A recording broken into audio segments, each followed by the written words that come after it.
One revolver, forged in iron and blood.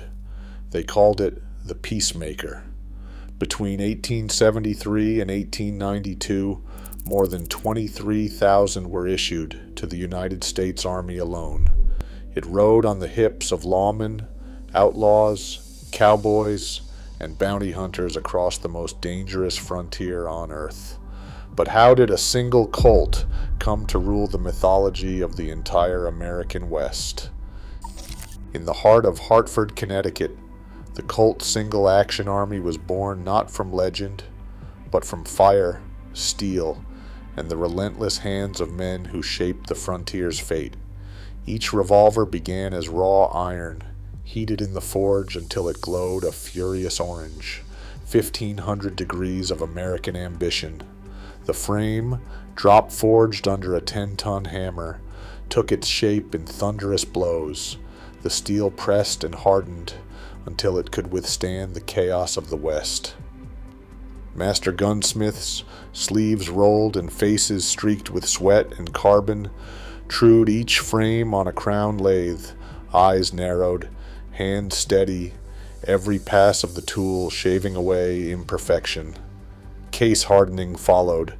The lock plates plunged into a carburizing bath, the surface drawn to a hardness of nearly 60 on the Rockwell scale.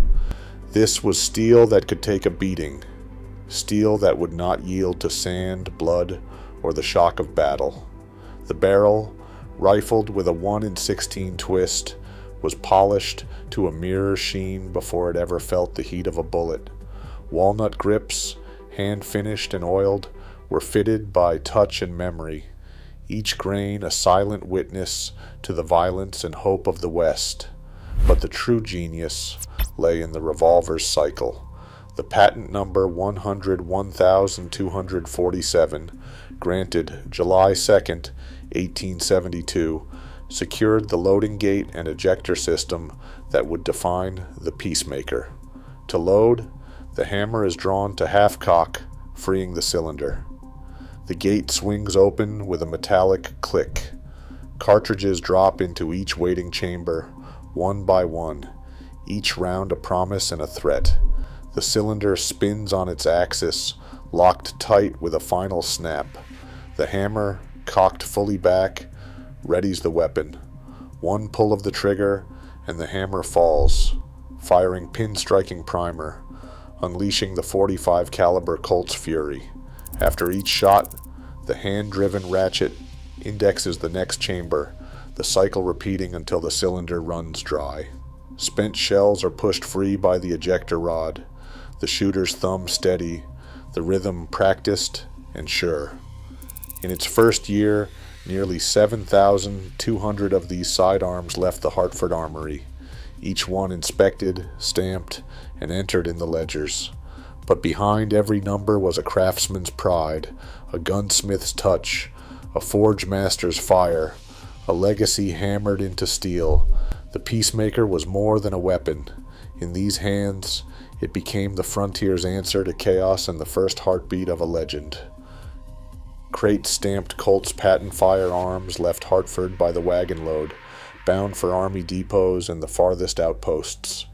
Inside, the Single Action Army revolver, steel and walnut, waited for its next owner.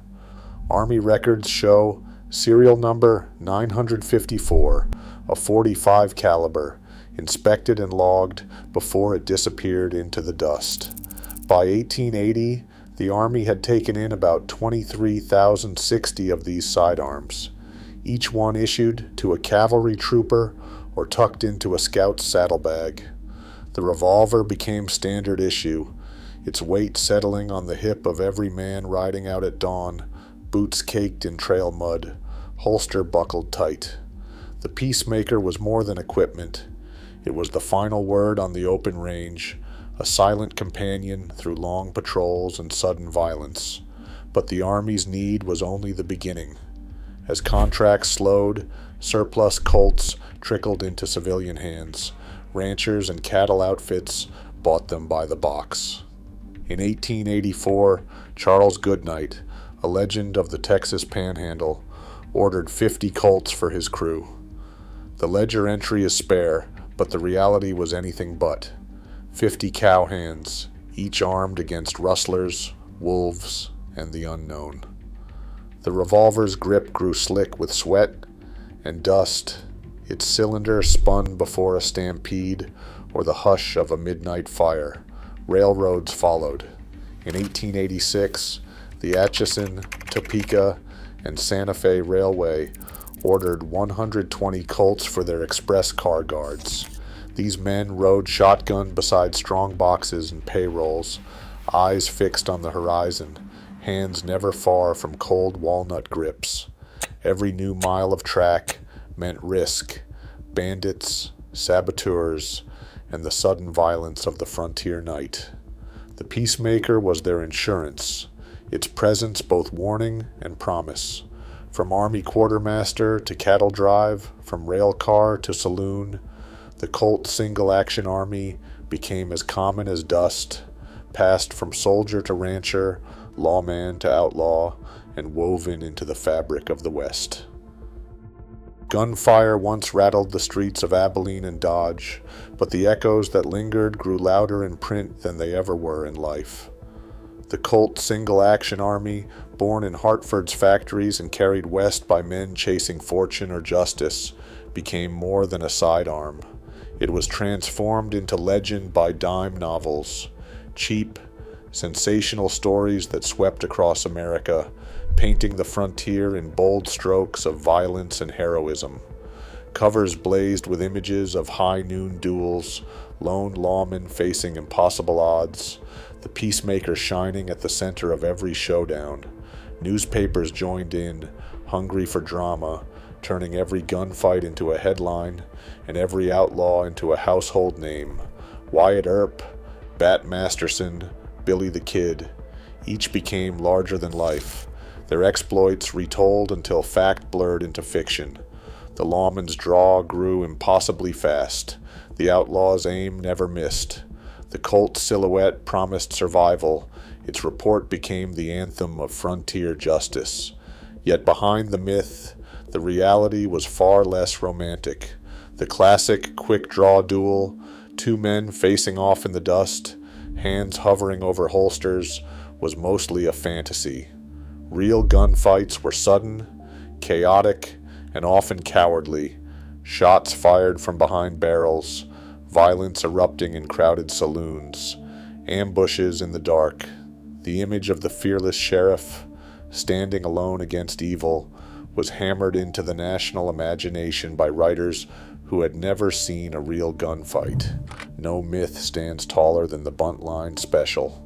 According to legend, Ned Buntline ordered custom Colts with 16-inch barrels for 5 famous lawmen, including Wyatt Earp.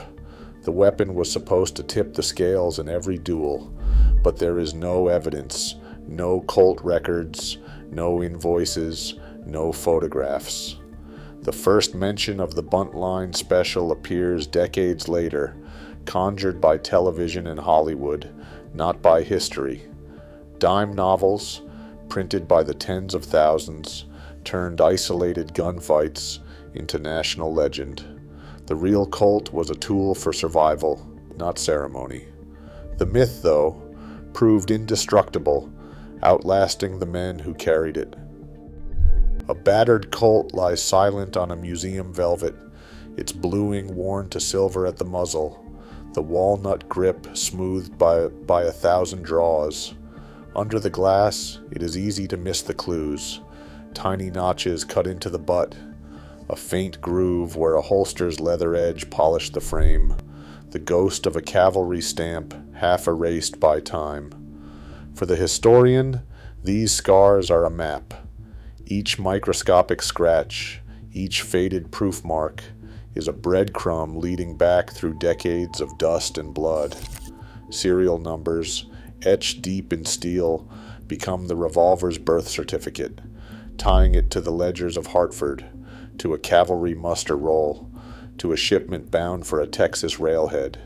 Some peacemakers tell their story in full, a .45 caliber, marked with Army acceptance stamps, traced from the 1870s to a sheriff's estate sale. then to a private collection before finding sanctuary in a climate-controlled vault. Others are more mysterious. A revolver surfaces in a pawn shop, its provenance tangled in rumor. Was it Billy's, or just another outlaw's tool? Curators pore over shipping records, old photographs, and faded receipts, searching for the missing link that can turn family legend into fact. Sometimes, a single digit in a serial range cracks the case, anchoring a weapon to a specific battleground or a famous hand. By 1892, the Army had retired the Single Action Army from official service, but the story did not end there. The revolver's journey shifted from saddle holsters to display cases, from the hands of lawmen and outlaws to those of collectors and curators. In 1941, the last of the first-generation Colts rolled off the line, serial number 357,859, closing an era that began in the age of the open range. Museums now house these relics, each one a shrine to the violent birth of a nation. A curator, white gloves steady, lifts a peacemaker from its cradle and reads the wear like scripture. Every nick a duel, every scratch a cattle drive, every faded stamp a whisper of the West. The gun service may be over, but its legend refuses to rest. In the hush of the gallery, the peacemaker endures, immortal, steel and walnut, myth and memory, forever staring back from the glass. Steel and legend, still inseparable. Today, collectors and reenactors covet the same iron that once decided life or death on the frontier. As myth and history blur, the revolver endures as America's most iconic outlaw. Some relics fade. This one keeps its finger on the pulse of our national imagination.